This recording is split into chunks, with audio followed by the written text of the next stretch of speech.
Hello મિત્રો, વિડીયોમાં તમારું સ્વાગત છે। અમદાવાદ વિમાન દુર્ઘટનાનું રહસ્ય હવે ઉકેલાઈ રહ્યું છે। મેઘાણી નગરમાં મેડિકલ હોસ્ટેલ પર આવીને પ્લેન પડ્યું છે।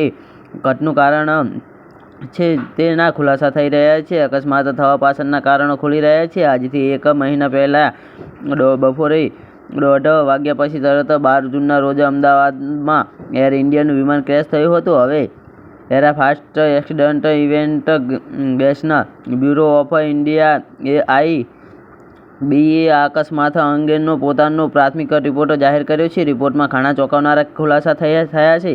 પ્રાથમિક તપાસ અહેવાલ મુજબ એર ઇન્ડિયાનું વિમાન AI-7 ટેકઓફ થયાની માત્ર 32 સેકન્ડ પછી જ આગનો ગોળો બની ગયું હતું, જેમાં પ્લેનમાં સવાર મુસાફરો અને ક્રૂ મેમ્બર સહિત પ્લેનમાં સવાર 241 લોકોના મોત થઈ ગયા હતા। હવે તપાસ અહેવાલમાં એ વાત સામે આવી છે કે ટેકઓફ થયા પછી તરત જ વિમાનના બંને એન્જિન બંધ થઈ ગયા હતા, જેના કારણે આ દુર્ઘટના સર્જાઈ હતી। અમદાવાદ વિમાન દુર્ઘટનાના પ્રાથમિક અહેવાલ મુજબ 12 જૂનના રોજ ભારતીય સમય મુજબ સવારે 1:38-42 વાગ્યે વિમાનને ઉડાન ભરી હતી। ટેકઓફ થયા પછી તરત જ બંને એન્જિન એક પછી એક બંધ થઈ ગયા। બ્લેક બોક્સ રેકોર્ડિંગ મુજબ એન્જિન 1ની ફ્યુઅલ સ્વિચ પહેલા રનથી ક્યુટ-ઓફ મોડમાં ગયો હતો અને બરાબર 1 સેકન્ડ પછી એન્જિન 2 સાથે પણ આવું જ બન્યું હતું। બે સ્વિચો વચ્ચેનું અંતર 1 સેકન્ડ હતું। ઈંધણ પુરવઠો બંધ થતાં જ બંને એન્જિન NA અને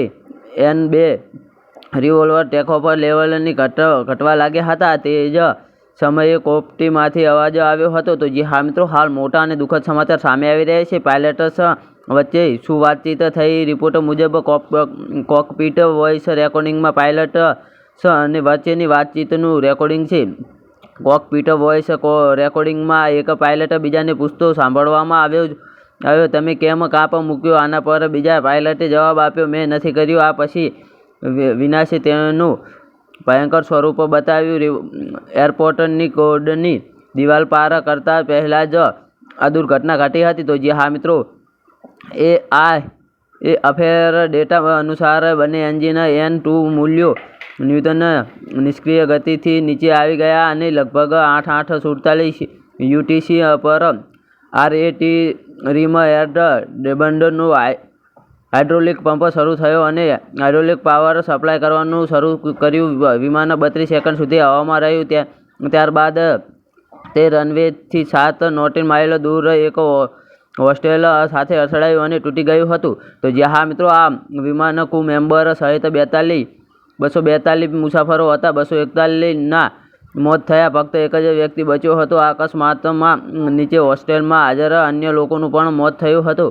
નોંધનીય છે કે સિનિયર પાયલટ સુમિત થાપરવાલે 5 સેકન્ડનો જે સંદેશો આપ્યો હતો તેમાં કહ્યું હતું કે મંડે નો પાવર નો થ્રુસ્ટ કોલિંગ ડાઉન। આમાં મંડે સૌથી વધારે ચર્ચામાં આવ્યો હતો। તો જે હા મિત્રો, વિમાનમાં જીવનો ખતરો ઊભો થાય ત્યારે વિશ્વભરમાં આ એક સંદેશ આપવામાં આવે છે અને સુમિતે પણ કટોકટીની સ્થિતિમાં સંદેશો આપ્યો હતો। તો જે હા મિત્રો, આના વિશે તમારું શું કહેવું છે અમારી કોમેન્ટ બોક્સમાં જરૂરથી જણાવજો અને ચેનલ પર નવો હોય તો ચેનલને સબસ્ક્રાઈબ કરવાનું ના ભૂલતા। તો વિડીયો પૂરો જોવા બદલ તમારો ખૂબ ખૂબ આભાર।